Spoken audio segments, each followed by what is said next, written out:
for Food Week. So we're really excited to have the cafe team here with us, and we're going to make a delicious jalapeno bowl. And Jody's also on the call. She's our outreach specialist. Kevin will be monitoring the chat channel, so if people on the call have questions, Kevin will be there to help with answering those. I'll let Coach Marvin introduce himself and a little bit about the meal and a little bit about what makes an Urfel meal life meal. Sorry. So I'll let you take it from here. Marvin. Kevin, are you going to put up that slide of what the Urfel meal is? Yeah, give me 2 seconds. Sorry, I'm going to screen share. Okay. Well, a couple different things. I'll put the recipe we're going over here real quick. This is our initial recipe we're doing first, so I'll put that on there. Oh, you got it. Awesome. Yeah. So today, Chef Marvin from San Diego, been into it for 4 years now, going on 5. I live in Orange County, so I commute 3 hours a day to get there and get home. That tells you how much I love working for Intuit, especially in San Diego. It's awesome. Ever since I started there, everybody's treated me, opened their arms and brought me in, and we really get really good comments from all of you who actually dine in the cafe. So that's one of the reasons why I'm there every day, because everybody at Intuit I just love. Everybody's very positive.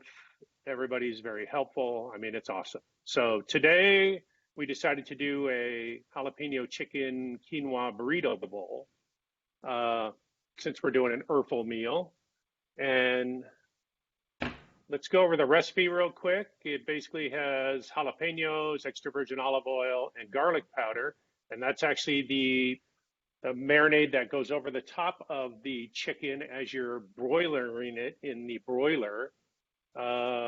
As I did the recipe, I followed exactly, the steps that are in the recipe, and it worked out perfectly. Broiled each chicken on each side. 9 minutes on each side.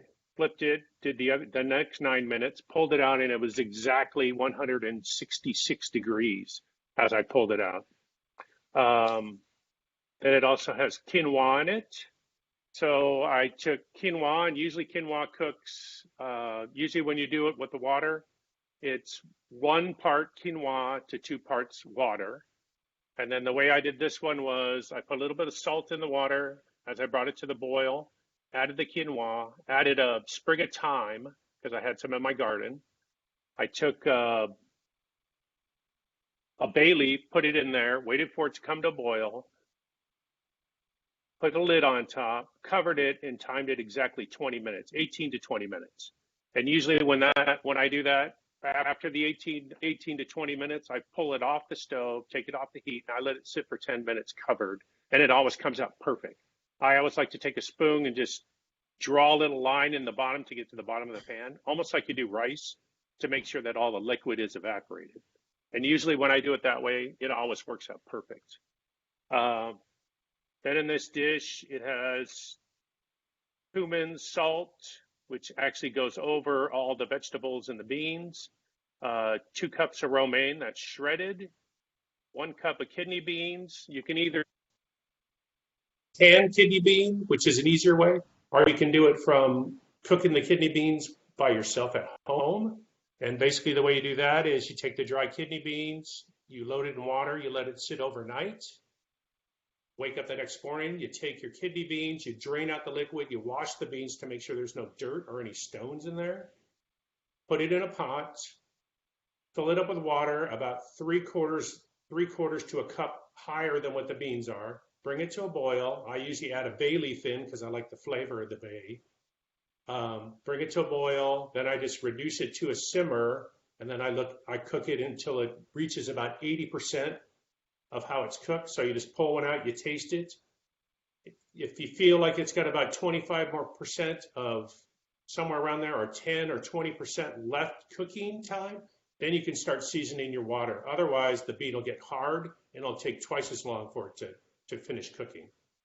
Then I'll finish it to 20%. I'll let it sit a little bit in the water and make sure that it's always, after the bean is cooked, to make sure that there's either water covering the bean so it doesn't dry out, or usually you can add extra virgin olive oil over the top, which is really nice.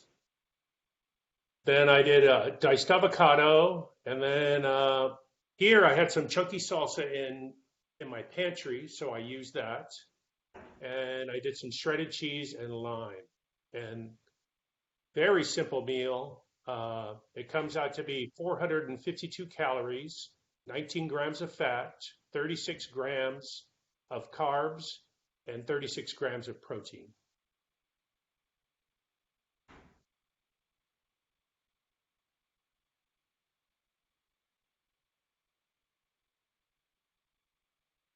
This picture right here is when I seasoned the chicken.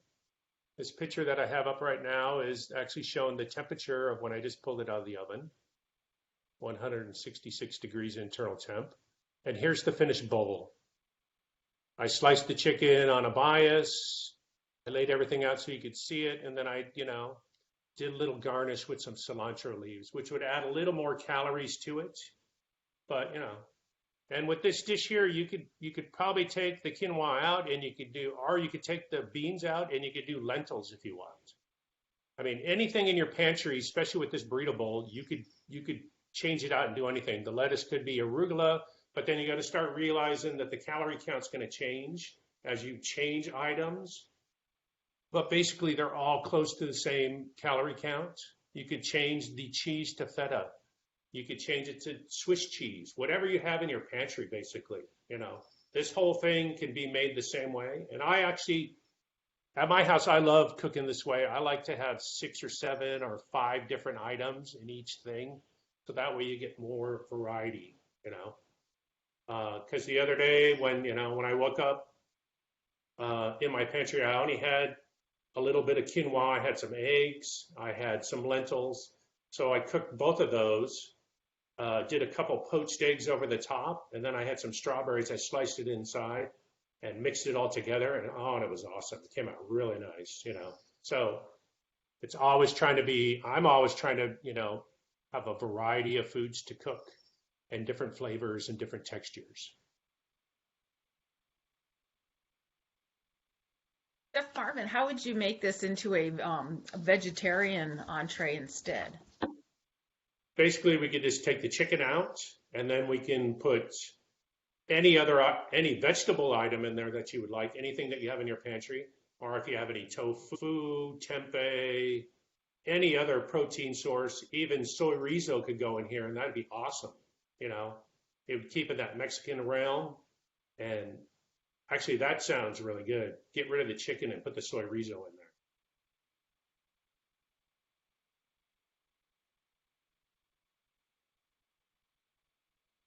That looks delicious, Chef.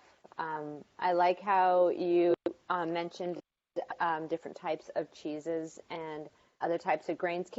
I've never honestly made kidney beans or I think I've made pinto beans. So you sit overnight, and how long do you cook it for?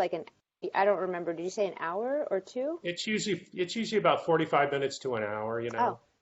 And once you get it up to a simmer, you just let it go, and then you just keep checking the beans once in a while. I'll just keep pulling a bean out and biting it and making sure that it's not too soft, huh? But basically, you want it all the way soft. You don't want any. I don't really care for any bite in my bean at all. But some of the beans, like fresh garbanzo beans, if you can get a hold of those are really nice with a little bit of crunch to them. And if you haven't had a fresh garbanzo bean, if you can get it out there, they are awesome. Totally different color. Everything's different about them. I mean, they're awesome. But they're only a seasonal product. And what season is that? Spring. Oh, in spring. So now maybe. Yeah. And do you buy if you those? Can find them, it's hard because every farmer's market that I ever go to, I can't find them either. I've been looking for them, and the only way I can get them is from our produce purveyor. But they're so trendy now that they're becoming more expensive, and basically everything is. So, you got to try to stay within your cost range. And maybe at Intuit, if we get some in, maybe I'll try them out and see how it works. It's delicious.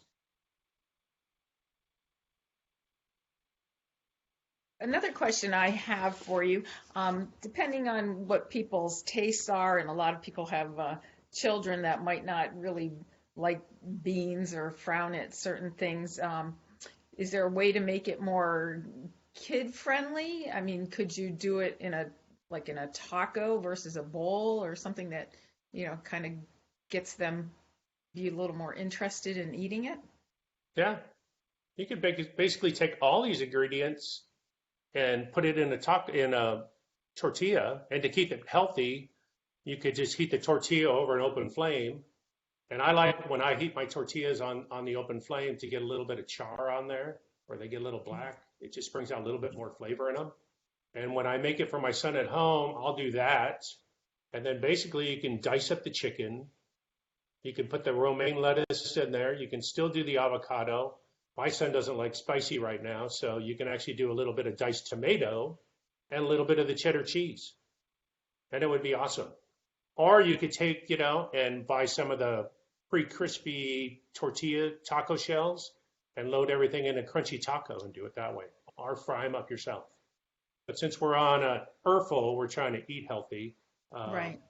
I think the best way would be, just to char them, just to get a nice, so they're pliable again, and with that nice blackened char on there. Kids don't really like when it becomes black like that, but if you just do it lightly, it just adds another flavor to the tortilla. And can you elaborate a little bit more to remind people what is the type of foods that make it an Urfel food? What kinds of do's and don'ts might there be if you're trying to create a healthy, eat right for life type? Okay, I'll try to remember from memory here. Eat Right for Life is 500 calories or less. And basically, the way it works there, the fat content, the calorie content, and the protein content doesn't really matter. But we're trying to not use butter. We're trying not to use cream. We're not trying to use a lot of salt in these dishes. And basically, it's 4 ounces of protein, 4 ounces of vegetable, 4 ounces of starch. Now at San Diego, we do one station, and I try to do all those guidelines in there, and especially the 4 ounces of protein and 4 ounces of vegetable and 4 ounces of starch. Once in a while, we mix it up and we don't do a vegetable or we don't do a starch with a meal, just to do a little variety. And then all the other stations we have an Eat Right for Life on, and I just try to, if we're an Italian station, I just try to do like a pasta with the vegetables and the chicken mixed with it, one component dish, and then that's what I try to do in Mexico, in the Cocina Fresca station and the deli and the grill. The grill, I try to do at least the 3 components in there. But I mean, in San Diego, Eat Right for Life station is the busiest station we have there. We do somewhere between 200 to 300 portions a day. So that tells you kind of how busy we are there. And that's typically it for what we do at Eat Right for Life. We always stay in those guidelines. And currently now with Eat Right for Life in all the stations, we're trying to put all the ingredients up on the actual menu card that we put up every day, so everybody can see exactly what goes into the Eat Right for Life dish. And some of the foods that we have in this recipe have terrific health benefits, especially quinoa, which is a superfood and has many benefits. It's high in protein and lots of fiber, contains iron and magnesium. So there's great ingredients along with the avocado and cumin, olive oil, and kidney beans are all healthy, that are like heart healthy for the most part too. So a lot of them help to reduce cholesterol and good source of fat. Avocado, it's the very heart healthy fat. And quinoa especially being the one food that's really protein rich, and obviously gluten-free, which is a concern for many people today too. So the ingredients are amazing, healthy ingredients, and very tasty, very have a lot of flavor. Another question I had, if someone, people cook with different spices and have different cuisines that they grew up with, is there what kind of modifications would you make to this, still keeping it healthy, but maybe create it as an Indian cuisine or fare? Basically, Indian cuisine has cumin in it, but basically we could take anything, get rid of the cumin, and then we could actually add a curry powder to it to give a little bit more flavor. Indian cuisine is really high in calories. Mm. So, we wouldn't be able to add the coconut milk or a lot of the other things that go into Indian food that make it really high in calories. But just the spiciness, maybe? Yeah, basically we could get rid of the jalapeno and we could add some spice into that. Different kind of curries to give a little more heat. Maybe the Madras curry on that, which would give a little more heat. Keep the garlic powder in there. We could take the quinoa and we could do couscous if we wanted to for that to get a little bit more Indian. Mm-hmm. Keep the chicken the same way, but we could even do a tandoori on the chicken, tandoori spice, which should be nice. Keep the avocado in there, and we could probably do garbanzo beans instead of the kidney beans. And then we could do paneer instead of the cheddar cheese, which would make it all right around that whole Indian realm. Because a lot of people might have that in their pantry versus some of these ingredients, and it would be a definitely something they could still create, but just with a little different flair and flavor. So that's awesome. Yeah, and the reason why I chose this recipe was because I was home, and usually if I'm at work, I have 100 million ingredients to choose from. So I was at home trying to figure out what I'm going to do for this actual episode, and looked through my whole thing, and basically everything that I had, I didn't even, because I typically, especially since we're in our houses and we're not supposed to go out, basically, I'm trying to avoid going to the store. And usually when I shop at home for myself and my family, I like to buy everything fresh. So every 2 days I go to the store and purchase what we're going to have. I usually write up my whole list all week, and then every 2 days I'll go and shop for everything. But since we're, shelter in place, I've been trying to buy everything for 3 weeks, everything for 3 weeks to stay at home, because I just don't want to go to the store. I don't want to put a mask on. I don't want to walk around with gloves. And I'm just trying to avoid people until this whole thing passes, hopefully. So when I went through my pantry, I looked at everything I had, and this is basically what I had. So that's why I decided to make this. And it was very simple to make, very easy. And last night, me and my wife had it for dinner, and it was awesome. Tasted really good, came out really nice. I was really happy with it. Definitely looks very I think this is so good. We were just talking in my house about having bowls for dinner, even my children. And I like your display of all the ingredients. I think that's a fun way of making a meal, is having everybody kind of put their own amount of every ingredient. I just ran out of jalapeno. So is there any way to substitute that? Like if I don't have any fresh jalapeno? You could put in cayenne pepper. You could put in chili powder. You can put in anything spicy you want. You can put in some sriracha if you want. If you have sriracha or any kind of hot sauce. I have the chorizo and I do have lentils. So I love that you mentioned those ingredients. Yeah.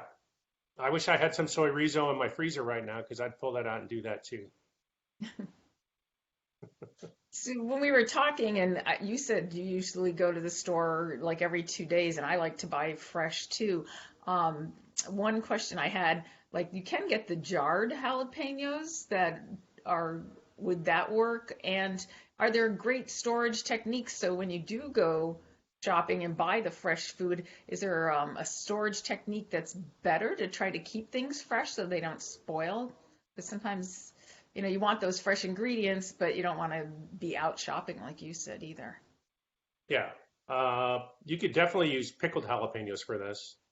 Just basically pull them up, chop them up, and then put them in the actual, the marinade for that. What I do at home for that is when jalapenos go on sale, I buy a couple pounds and I pickle them myself because my wife loves them. And I'll do that all the time just to save a little bit of money. And it's not hard at all. I mean, it's just basically the vinegar, salt, a little bit of sugar. You bring it to a boil, you slice the jalapenos, you pour it over the top, and you're done. I mean, basically it takes 5-10 minutes to do the whole thing,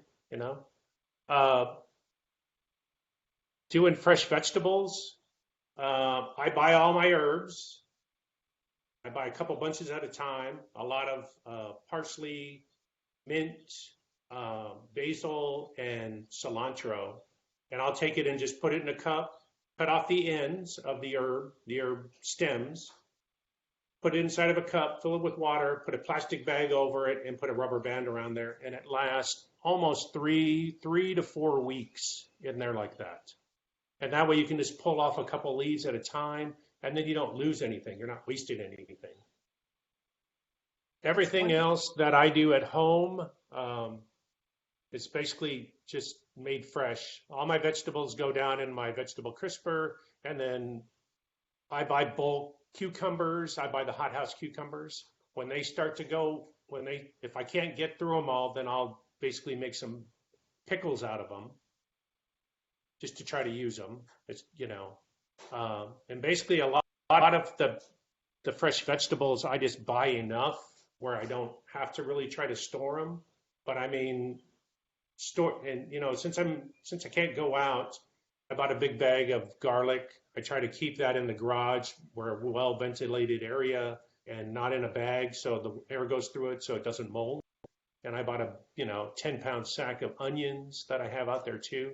So it's just basically with those dry ingredients, just trying to keep it in a well ventilated area and cool. Potatoes too, all the potatoes and all that.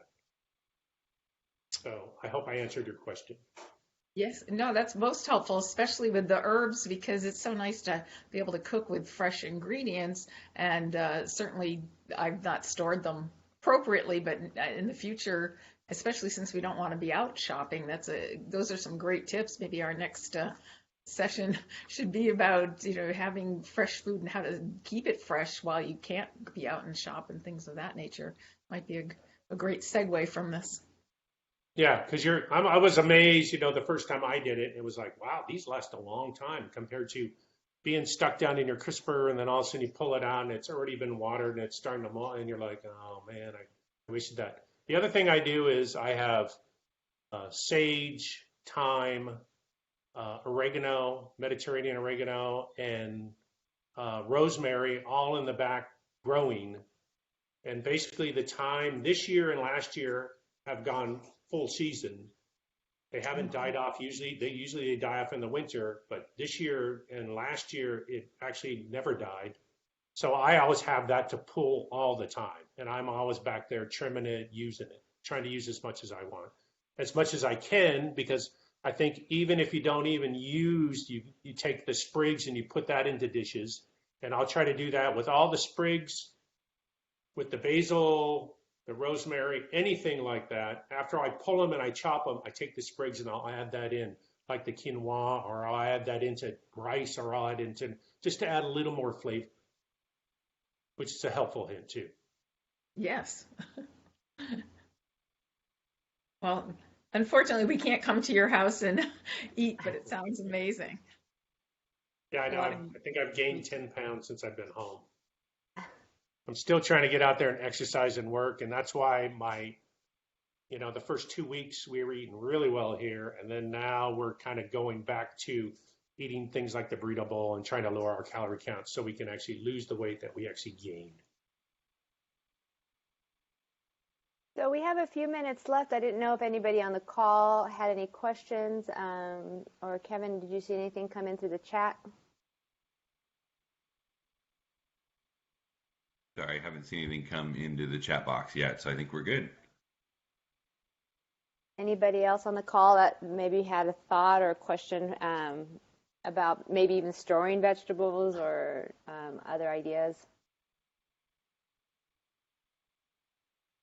Would be exciting to know if people end up making the recipe, if they want to Slack us on the fitness center Slack and let us know, what they did and if they enjoyed it, if they made any modifications, and just give us some feedback would be awesome. And when we come back, this will be on the Eat Right for Life cycle, so you guys will be seeing it. Great. Well, sorry, I saw Kayla has a question. How to make greens, especially spinach and kale, last longer? The way I do that, either you can freeze it, or you take it, put it in a Ziploc bag, try to press all the air out as much as possible. And if the spinach or kale are wet, you just need to put a wet dry towel in there to try to get as much moisture out as you can, and then seal it and get rid of the air. And then just put it down and hope that'll last at least a week, week and a half longer, or almost 2 weeks. But especially with greens, the killer is the water that really kills them, and the air. So as much air and water you can get out of them and seal them, they'll last a lot longer. And I learned a trick years ago from a Tupperware distributor, and you can tell me if it seems to work pretty well. Like if you have a salad that you prepared and you have leftover, and you have it in a plastic bowl, you put a paper towel on the cover, and when you cover it, store it upside down so that the moisture, and it seems to keep the leftover salad fresher and able to have that as leftovers instead of throwing it out or having to eat it right then and there. I don't know. Yeah, that's perfect. Just like, it's just taking the moisture and putting it into the paper towel, which is awesome, and it just makes it easier. That way you don't have to put it in a Ziploc bag, and then you're just using the same container and flipping it over. So yeah, that would work awesome. That sounds really good. The other thing you could do with the spinach and kale too, if you can't use it and it's starting to go bad, you can either saute it, blanch it in water, stick it in an ice bath, chill it down, drain out some of the water, and then you can freeze it. And then you can take that and just take some of that and add it to dishes as you're cooking it. So if you're making some quinoa or whatever, when it comes to a boil, you can actually add that into it then, or you can add it at the end when it's actually sitting covered. And that way that, it'll thaw out inside of the hot dish, and then you can just mix it in with it.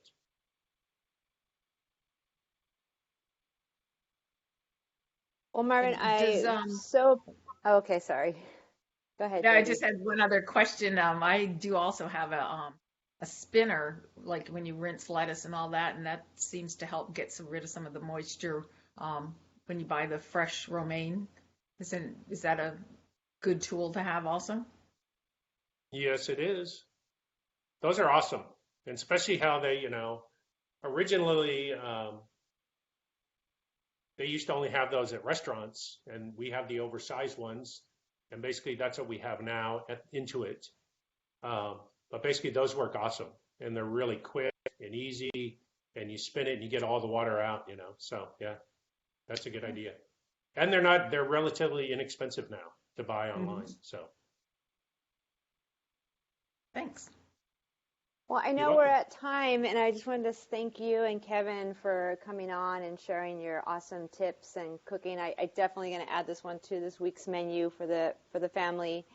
And for those on the call, we have the full week of Fitness and Food Week. So tomorrow and Thursday we have another cooking with the other sites, and we also have Friday we have a registered dietitian coming on. It's at 11 o'clock speaking about food and resilience. So you guys can join us then. And later today, There's another taco recipe with portobello mushrooms, right? Yeah. Tonight. So anyway, it was super exciting, and we're very happy to work with you, Marvin, and look forward to seeing you on site when we are all back.